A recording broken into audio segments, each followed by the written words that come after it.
This is a download from Rutland Radio. Hello, and thank you for downloading the Rutland Radio podcast from rutlandradio.co.uk. This is where you can hear the best bits from the last week. Here with Ben Higgins at Uppingham School Sports Centre at the Leicestershire and Rutland School Games. Now, for you, Ben, and you're presenting some of the prizes here today, but let's talk about your athletics as it is at the moment. You know, you're right in the middle of things. Yeah, so obviously I'm mid-season now because obviously it's summer sport and I'm bang in the middle of my season. It's going all right. It's been a steady year. I've moved coaches, moved setups, and it's going well. I'm improving slowly. I'm still learning, so yeah, it's going on. And when we've spoken before about, you know, competitions in Europe and stuff like that, you know, how are you placed? So this year at the minute is, like I said, it's been steady. So it's not quite been what I hoped for, but I've got a lot of positives from it. So next year my aim is to make a European squad. And hopefully represent GB at the Europeans next year. But this year is just hopefully aim is a national medal, and then to set me up for next year basically. And this is what, 400 metre hurdles? Yeah, 400 metre hurdles. And talk about today's event. I mean, we spoke last time you were here, and it probably seems a world away since you were at primary school actually competing in something like this. Well, you say that, but it doesn't feel like that long ago. Like, it's crazy to look at all the kids and think that I was that small when I was their age. Like, it doesn't feel that long ago to me that there was someone like me stood on the stage trying to inspire myself, and it obviously works. And you know, from your point of view, being local, being very successful, to actually get that across to them, where, you know, some of this is just for fun today, but actually there could well be some you know, athletes of the future that could well take it up professionally. Yeah, it's good to see so many people from Rutland, obviously the small county, doing so well. It's and it's nice to come and inspire, because there could be so many people in here with potential like I did, and I fulfilled it, and obviously I'd like them to do the same. Highlights from the past 7 days, the Rutland Radio podcast. Alina, Lila, Holly, Freya, Molly, Lois, Carmen. Now that is quite an impressive trophy. What's it for? We won the Spirit Award for the Rutland and Leicestershire sport games. So is that per school or just for the county? I round it. The county. For everyone in Rutland who's here today? Yeah. And how does that make you feel, spirit of the games? That's all about playing well, isn't it? Yeah, and it makes us feel really, really well that we've won.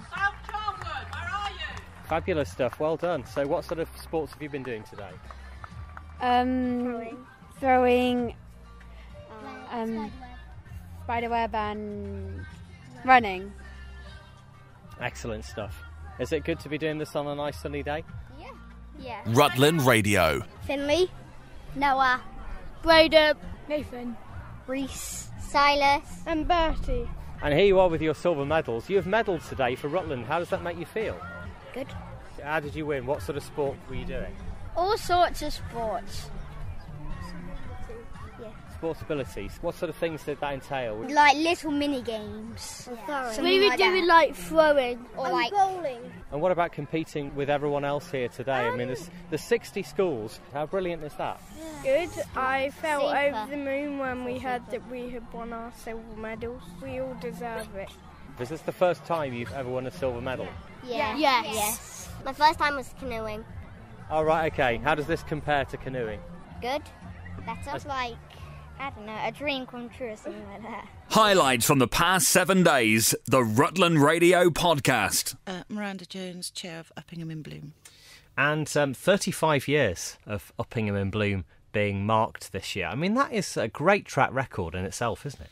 It's a huge achievement, yep, given that places like Stamford are only just getting into it this year. Good luck to them. I think their judging is very soon.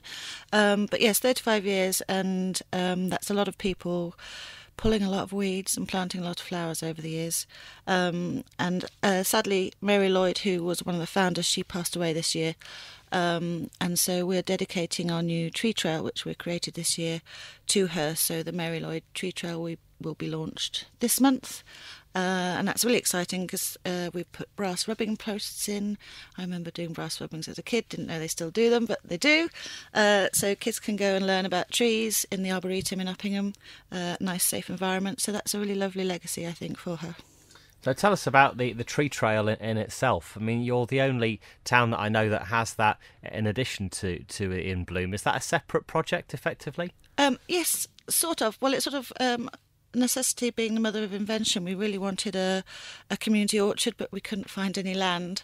So we decided that we would plant trees around the town and then have people follow a trail to go around the town, learn about the trees. There's loads of really historic, important trees in Uppingham that people just don't know about, really. I mean, trees are beautiful, you can look at them, but when you have a bit of history behind them, it makes it all more interesting. And they're free to look at and enjoy. And getting the gold award that you have got, you actually the Britain in Bloom award as well. I mean, to actually go that far in the competition, you know, that what work does that take? Well, a huge amount of work. I mean, we've literally got down on our hands and knees and pulled weeds out of pavements and roads. I mean, my forte is not plants, actually. I can barely keep an aloe vera plant alive.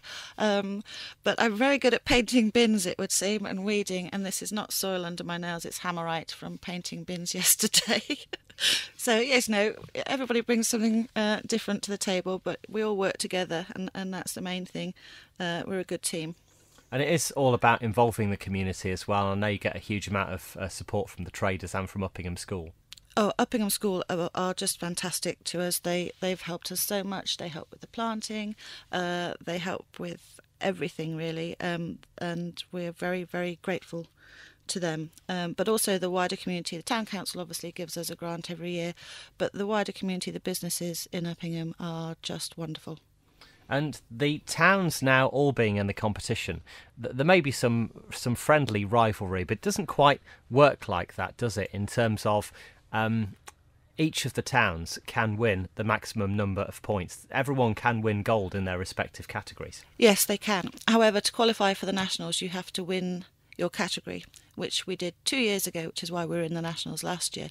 But actually, oddly, the year we won the National, we didn't win the Regional, which just actually goes to show how subjective judging plants and planting is. No,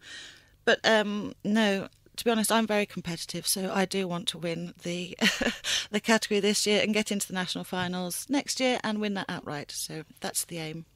Now, 100 years since the beginning of World War One, you had a very strong World War One theme, and again, you're doing that this year. Yes, we do.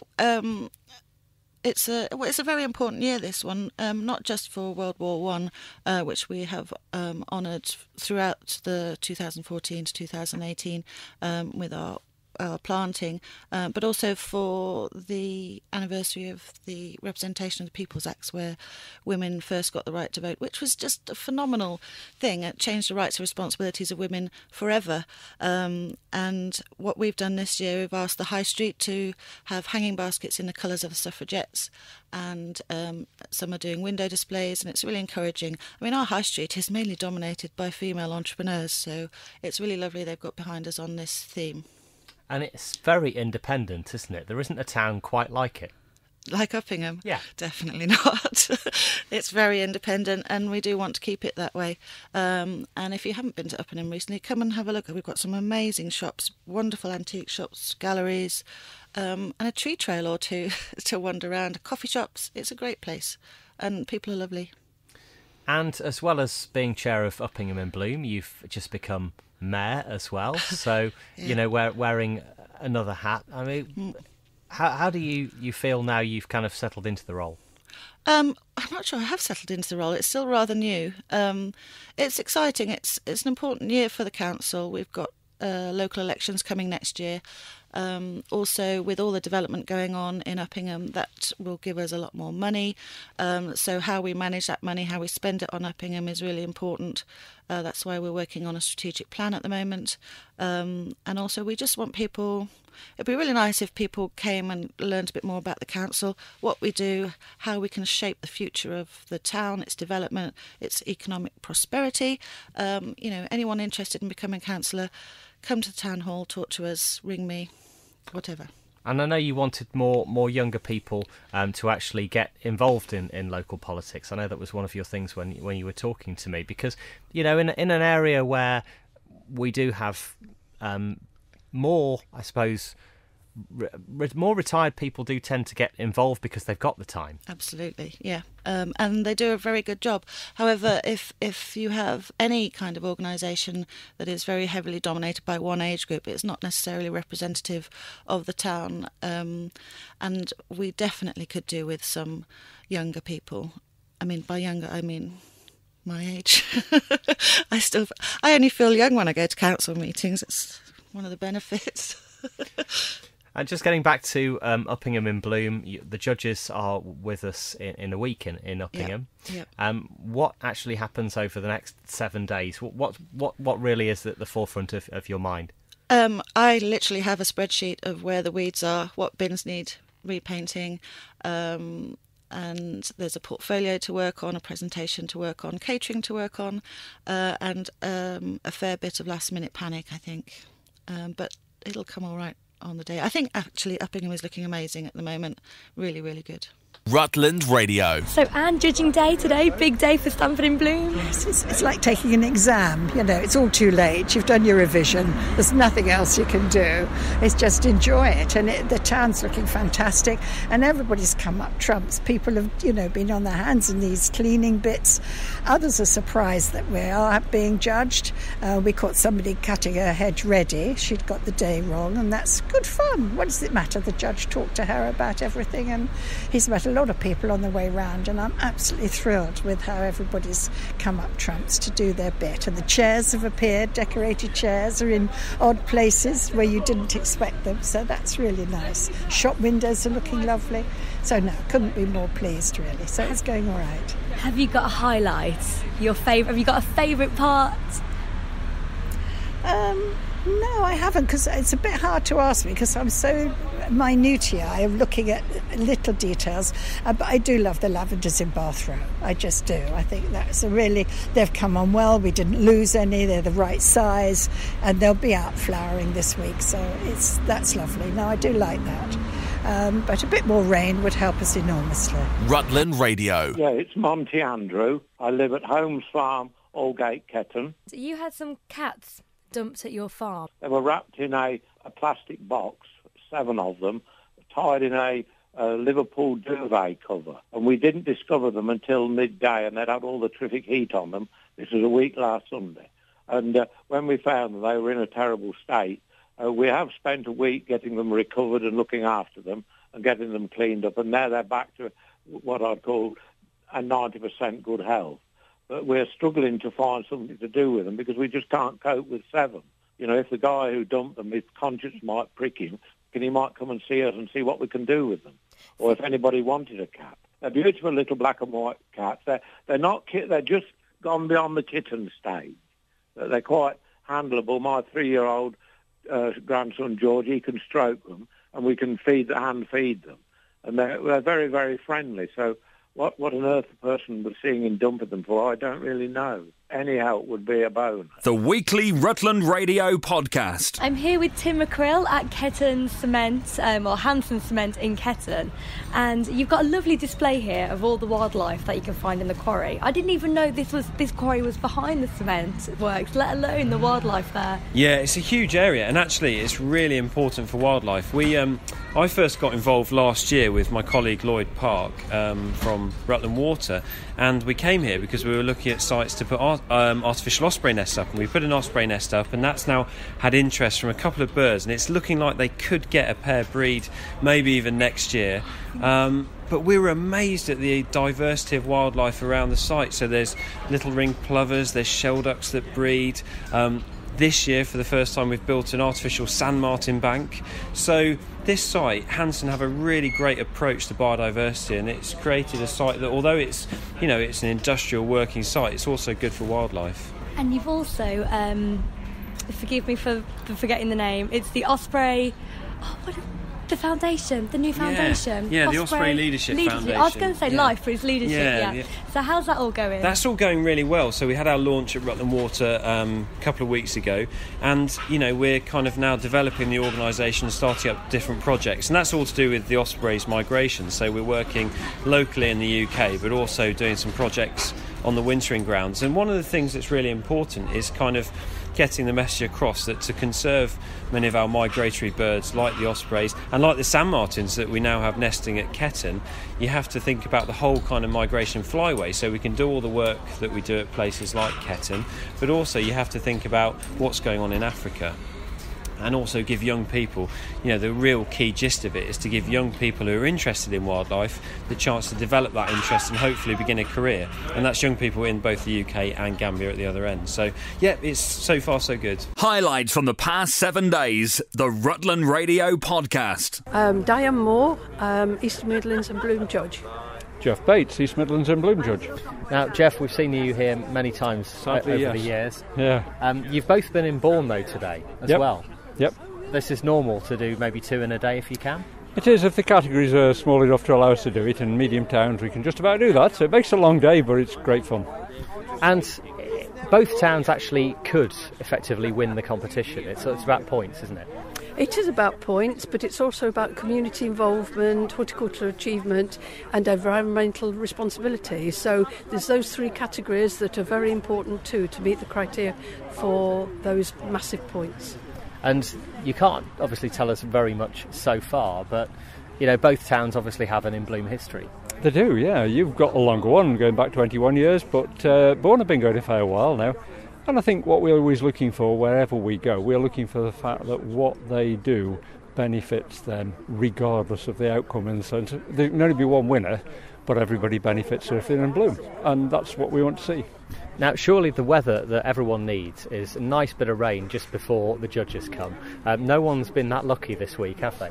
Unfortunately not, but the enthusiasm, the determination to make it a great tour has been phenomenal. So, there has been watering issues, but it hasn't deterred the enthusiasm. And when will Oakham and Bourne find out? Third Wednesday in September is when the awards are up at Newark this time, so you'll find out then, and it's a tough category as always. 5 entries in this category, 2 still to do, so we're part way in.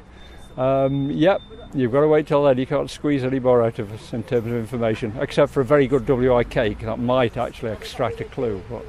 Oh, really? Thank you very much for joining us on Rutland Radio today. And thank you very much. Thank you. Rutland Radio. Thank you, Lydia. I'm here with Chairman of Oakham and Bloom, Craig Howard. How have things been this time round? Because this is the warmest, the driest for some years. Watering is a big issue. The plants are struggling a bit, especially the bedding. Other plants on the Land's End bed have seemed to have weathered it much better, so we're watering like mad and hoping for a bit of rain. Now, your theme this year is about peace, about the end of World War I. Yes, it's remembrance. So we've chosen white as a reflective colour, obviously remembering the sacrifice of the Great War and the fallen. Obviously, it decimated a whole generation, and so we wanted a calm, reflective colour scheme this year. And I know you've had the schools involved as well, you've had the shops involved with doves in the windows. Yes, again, wonderful community support as normal from the people of Oakham, and the shops are looking wonderful, and they've supported us all the way, and it's made the town look very beautiful. Now, it was Rutland Show Day last year where the TV cameras were here. Great to see Oakham getting its moment of fame. Does that actually help in future years, actually sort of put Oakham in bloom on the map? It's helped a lot, yes. We've got a lot more interest with the local people, and it's nice to see behind the scenes what we actually do, because we've got a wonderful core of volunteers here, and obviously we're trying to encourage more people to come and join us, because it's a great group and we can achieve a lot. Does an awful lot for the town, doesn't it, as well, actually? People take it for granted that all this is here.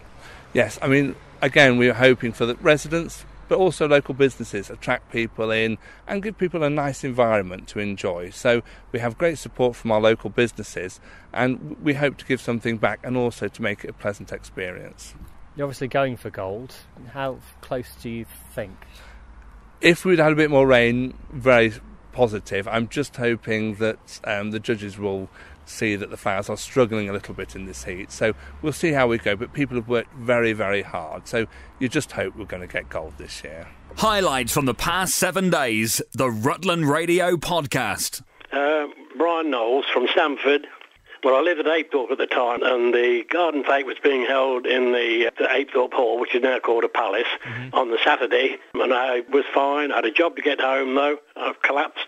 And I don't know what day I went into Peterborough Hospital, but it was certainly the day that the NEL service started, which must have been the 5th of July. Apparently I was so ill that they moved the X-ray equipment upstairs to the ward because I was too ill to be moved. Yeah.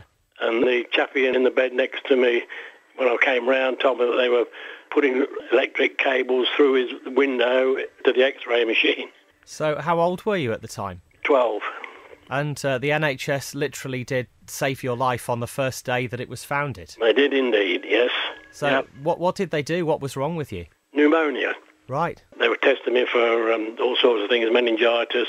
I had a lumbar puncture and all sorts of things, apparently. I didn't know much about it at the time. No, but you're very much here to tell the tale 70 Indeed. years on, which is lovely to hear. Thank you so much for talking to us at Rutland Radio about it. OK, you're welcome. Rutland Radio. I'm Sandra Talbot and I'm the principal at the Shires. And I'm Helen Jeffries, head of school at the Shires at Oakham. So how long have you actually been in Oakham? Because people wouldn't necessarily know, unless they had something to do with the school. How long have you been here? So the Shires has been here since 2016. Yeah, we opened in February 2016.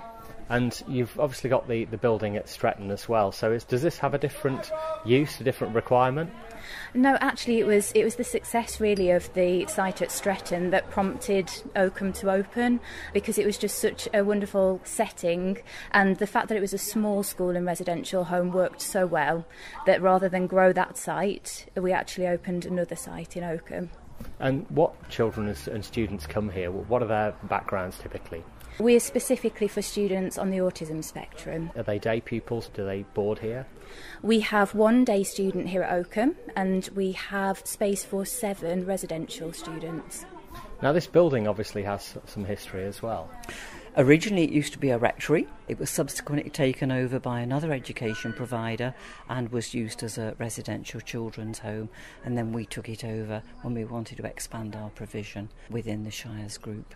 And today you've expanded yet again, thanks to a £400,000 new classroom here. I mean, to call it a classroom, it's far more than that, isn't it? Well, we've got 3 fully functioning classrooms, and as you can see, they're very light, airy, spacious, with quick access to outdoor spaces for the children and the young people that we educate here. It's also got facilities for meetings, for therapies such as occupational therapy, speech and language therapy, music therapy and play therapy, and as you said, in a wonderful building that's built specifically for the needs of the young people that we care for.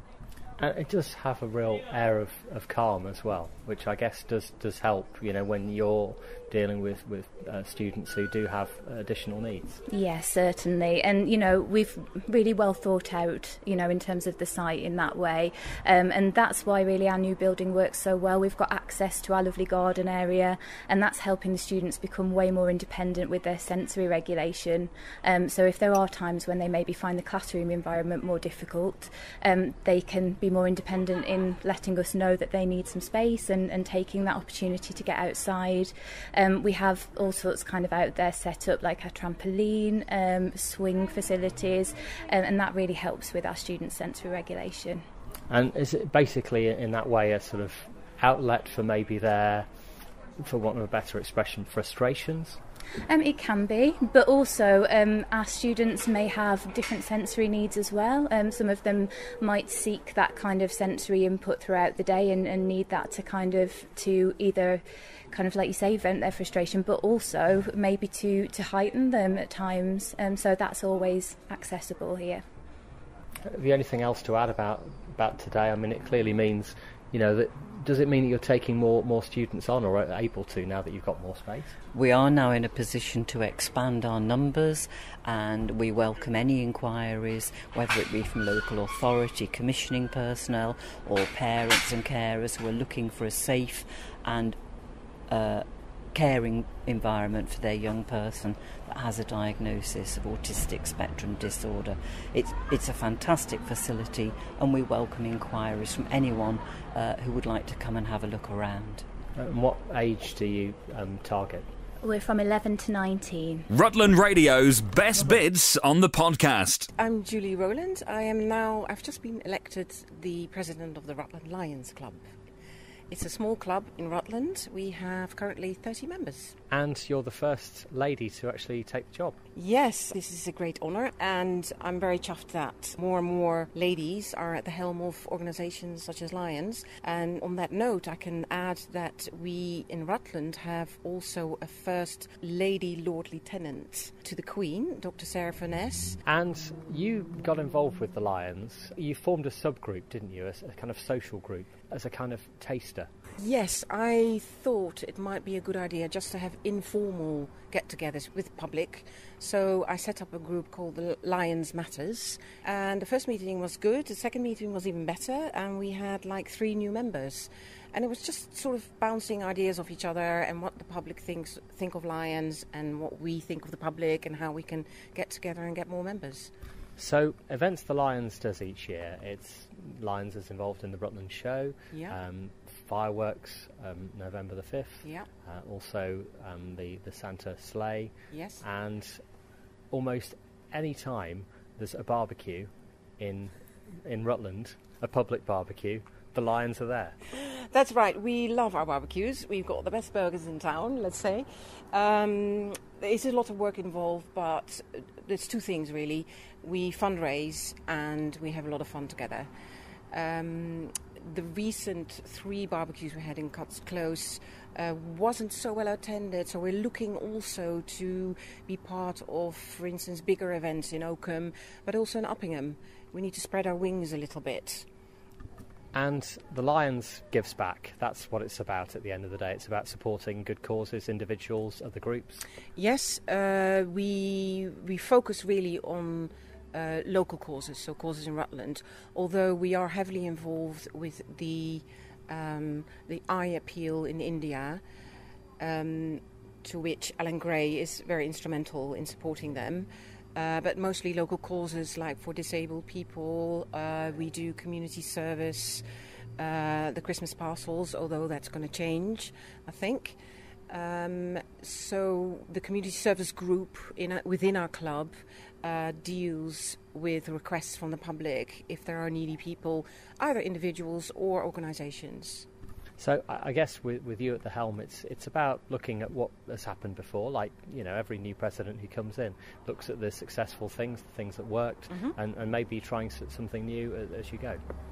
Yes, now I wouldn't call it a vision. I would just say immediate action, but also looking to see, for instance, how we can recruit a few more ladies, because I think it's nice to have women, because currently we've only got 3 ladies and the rest are men.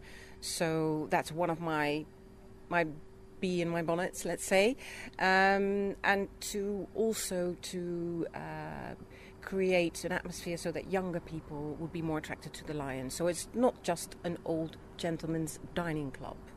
We're much more than that. Julie Rowland, welcome to the Lions head job. How does it feel? We're speaking tonight before actually this happens. The chain of office will be yours very soon. Yes, it is a little bit strange because I have never seen myself at the helm of an organisation, but now I'm actually really excited about it, and I see it very much as a teamwork, which Lions is. We've got specific groups within the Lions, like community service group, fundraising group, social group, membership group, and we all really work together to achieve this great thing which is called altruism and giving to others. Rutland Radio. As the quarterfinals begin in the World Cup, of course, tomorrow is another chance for England to shine against Sweden. But how does it feel if you're from Sweden, you live in Rutland, and who are you supporting tomorrow? Well, Julia, who runs Scandamania with her partner, joins me on the line. Julia, how are you today? I'm good, thank you. And looking forward to the football tomorrow? Yes.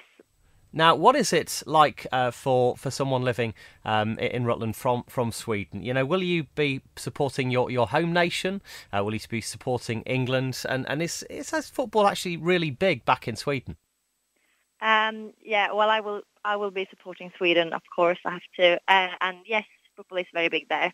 But I haven't been back in Sweden for many years now, really, so I'm not sure, you know, how they prepare for this game. But all of my family are all very excited, and you know, especially since we have a connection to England as well now.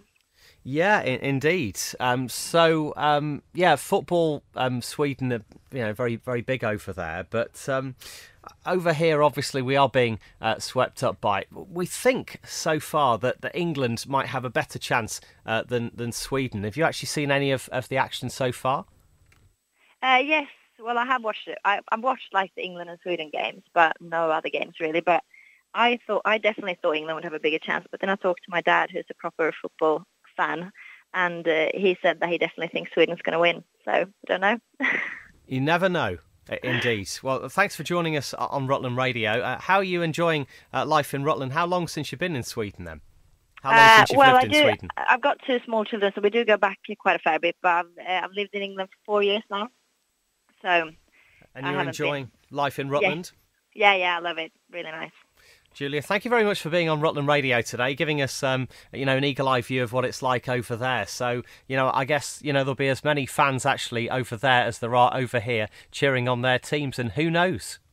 Who knows? Yes, exactly. Who knows? One of them could go all the way, and it might well be England. The weekly Rutland Radio podcast. Stephen Graves, and I'm the Chief Exec of North West Anglia NHS Foundation Trust. So we're here at Stamford Hospital celebrating 70 years with a new time capsule for the NHS. Now, it's not going to be open for another 70 years. So what's inside it? Well, we've tried to have a range of things. We're doing the same event at each of our 3 hospitals, so it's really exciting to be in Stamford today. So we've tried to make it relevant to each hospital. So in there will be some of the clinical kit that we use, but most importantly, there will be the book of the history of Stamford Hospital. So a combination of pictures of nursing uniforms today, pictures of nursing uniforms in the past, some clinical kit that we use today, and the background to this particular hospital, so that in 70 years' time, when it's open, people will have a flavour of the NHS today. 70 years is a real milestone for the NHS.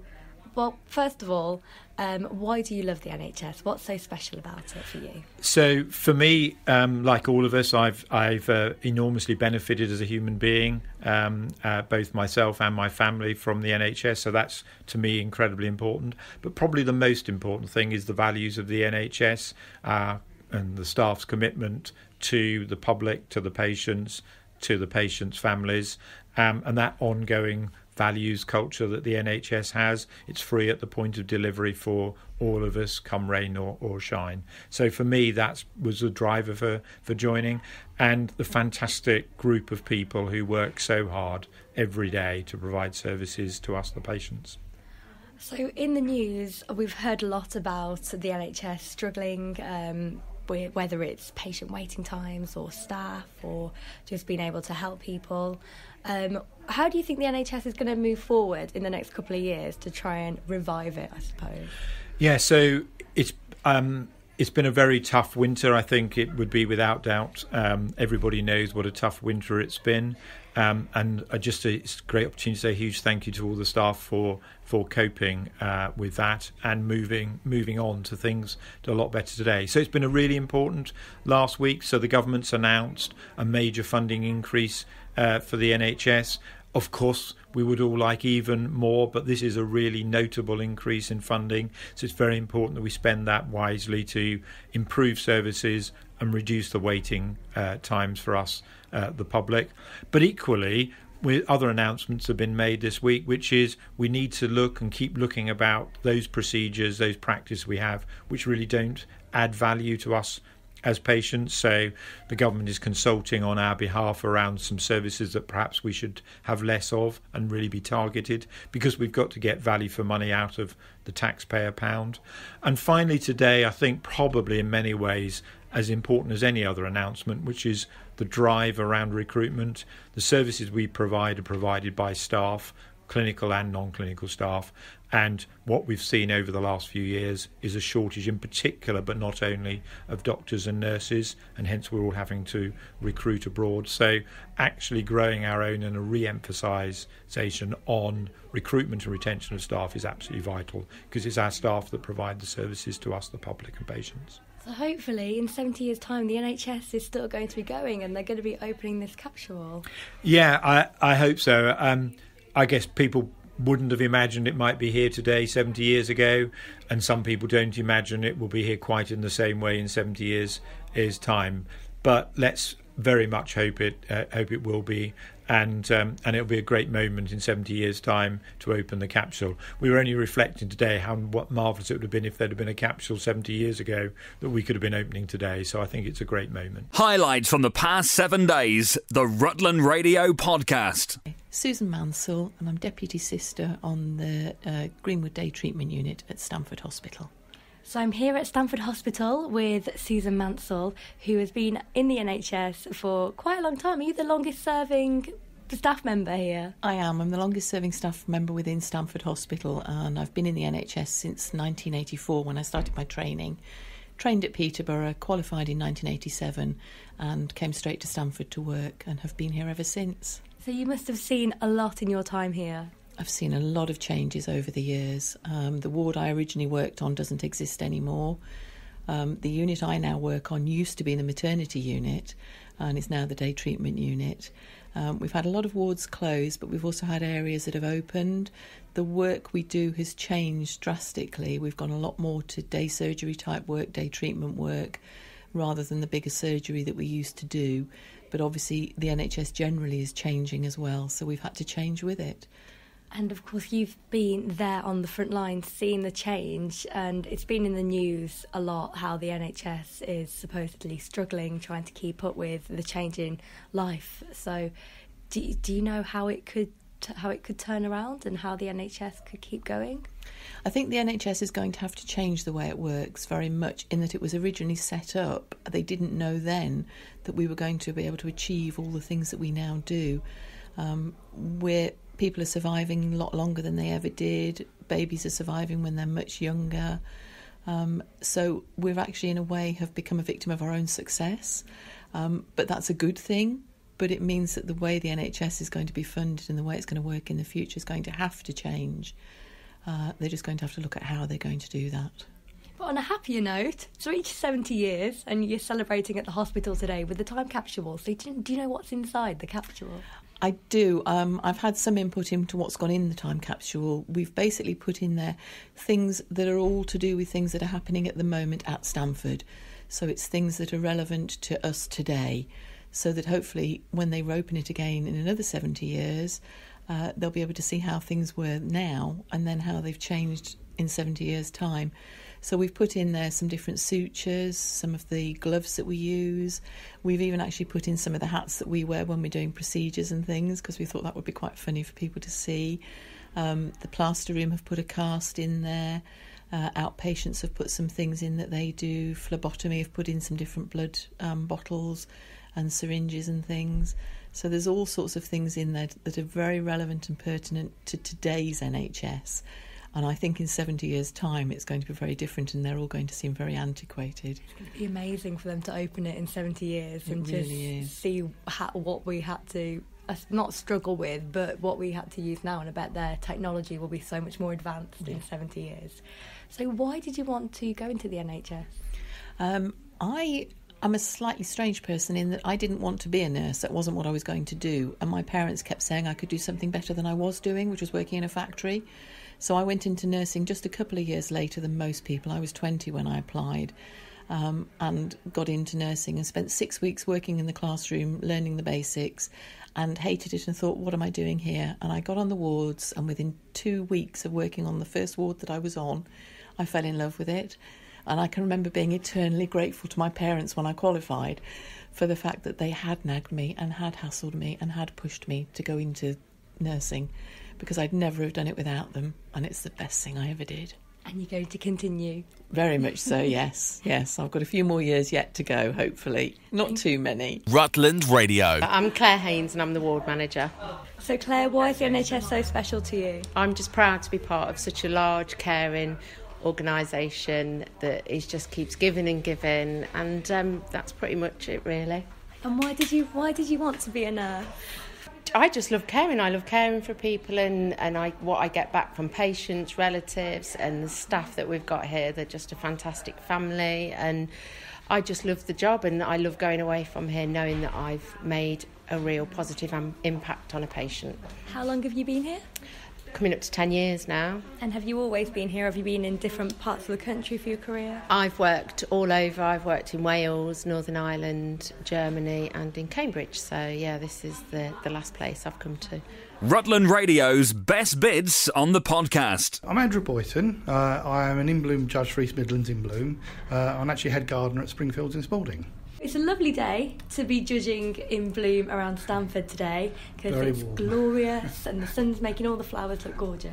Yes, it's very warm. It's been a bit of a troubled time for everybody. I feel sorry for everybody who's actually involved with the process at the moment, and as we are as well. So my judging day is a week today at Springfield, so I know exactly what everybody's going through at the moment. So it's a hard time to get it right for the day. So, but yeah, they've been brilliant job they've done so far. Yeah, I'm really impressed with everybody's efforts. So it's been fantastic. So what sort of things are you looking for as a judge? Well, it's generally about the whole area.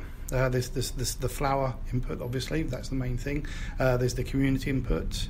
There's also a little bit now, with more environmental aspects towards it. So how garden waste is removed, water usage and things like this, the type of plantings.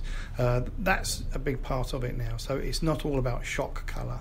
Some places it's very difficult to actually bring lots of colour in, like Stamford, but there are other elements that we look at as well. So how tidy areas are, public spaces, those sort of things, very, very important. And you say you've been impressed with Stamford so far. You've got another part of the route to do. You're halfway through. Yes, we're halfway round at the moment, I think. So we'll see how the other half goes. But so far, very, very good. Very, very pleased with it. And what sort of things are you looking for? General tidiness is important. Again, the link between local authorities and volunteer groups and the main group themselves, and how that ends up really for the people of Stamford. That's the important thing.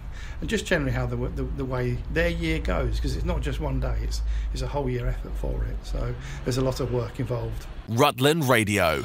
Right, Oakham, commiserations, runners up, but you put up a fantastic fight this week, but you just came up against a really tough team in Oundle in that final. Yeah, they were very, very good. They bowled very, very well. We thought we had a good they had a good total to chase, but yeah, they bowled very well from the outset. We lost a couple of early wickets, and apart from Mozer knocking a few at the end, we were probably out of it for most of the game, but we made it close, and it was a very, very good fun tournament. We really enjoyed it. Yeah, the crowds up here are absolutely superb, aren't they? It seems this whole event goes from strength to strength, and thanks very much to you guys for putting up such a good fight. It was great to see another side in the final other than Bourne or Nassington. So well done. You must be proud of your efforts. Yeah, we like being the underdogs. It's very good fun, and it's very enjoyable when a big six goes over your head, and 3,000 people are there cheering the ball in the stands. So no, it was really good fun. Fantastic event. A lot of beer flowing, which we're going to get involved with now and commiserate our loss. But no, Great week. We really enjoyed it, and we're looking forward to coming back next year, hopefully as strong. Well done, Oakham. Runners-up in the Burley Sixes 2018. Highlights from the past 7 days, the Rutland Radio podcast. Right, Oundle, winners of the Burley Sixes, defending their trophy. Absolutely superb effort. Well done, Mark Hodgson. How does it feel? Yeah, it feels great. It's always a bit of a lottery coming into this week. We played quite a few of the better sides this week, so nice to come out on top again. And you seem to enjoy playing here, actually. It's only been a few years since you've been coming, but I guess you'll be back next year to defend your trophy again, hopefully. Yeah, fingers crossed, as long as you guys will have us back. It's always a good week, and the weather this week made it even better, so yeah, fantastic. You must be pleased with the crowds as well. It must be great to be able to play. I mean, I know you guys play a high standard at the weekend, but it must be great to be able to play in front of so many people here up at Burley Park, no? Yeah, this is by far the most people we play in front of. I mean, the only thing that gets close in our league is the 2020 competition, so to play in front of a load of people, it's always nice as well. Nice one. Well done, Oundle, champions again of the Burley Sixes. Congratulations. Rutland Radio. Hello, it's Rob from Rutland Radio. We have a feature called Hero of the Week, and we've had an email, and it's all about you. Right. I know, indeed. Caroline Austin has written to us, and she said, Mrs. Hicks has gone beyond any expectation of a teacher for your child when they're at school. With the Year 6 teacher being Mrs. Hicks, she has mentally and emotionally prepared the children for their new chapter. Not only is she the most wonderful teacher, by her love for the children is outstanding. My child, says Caroline, would not have got through this year without her love. People are quick to moan about the teaching and education system, but I would like to praise Mrs. Hicks from the highest point. She is simply my hero for what she's done this year. Oh, bless her. So there you go. Has that taken you by surprise? Yes, it has actually, yes. You know, obviously the children going off in the next couple of weeks, the Year 6s, to various different places. I mean, how do you prepare children to go from primary to secondary? They're going next week to Casterton for a whole week, so It's all a bit daunting for them. It's just being there for them, really, to wear their worries and their concerns, and just making sure that they're ready. I don't know how I do it, actually. No, they always seem very ready. I can imagine with 2 weeks to go as well, you must be sort of, headlong into the last few days of, summer term anyway. Yes. I mean, the production's all over, and we've done all our sporting events, and obviously they're away next week, and then I've just got that last week just to keep a lid on them, really, because we're starting to feel a little too big for primary school at the moment as well. That's the other thing. Yes, exactly, yes. They sort of outgrow it, don't they? They do. I think they're very, very ready. Yeah, absolutely. And it's emotional, isn't it? Because, you get to know these children through the years that they're with you and the personalities that they have and the way they grow. And you're there, I guess, to grow and nurture them and send them on their way. Absolutely. It is a big privilege, actually, to be able to do that. And I know a lot of Year 6 teachers will have the same feelings, I think, at this time of year as well, and making sure that the children are ready and looking forward to it as well, I think. Mrs. Hicks, you are our hero of the week. Thank you very much, and thank you to Mrs. Austin for nominating me. Yes, I shall have words with her on the playground this morning. Yes, do. Okay, thank you very much. Well, that's it for this week's Rutland Radio podcast. If you have any comments, you can email us via the website, rutlandradio.co.uk, and we'll have a new version on our website from Monday. This is a download from Rutland Radio. For more information, go to rutlandradio.co.uk.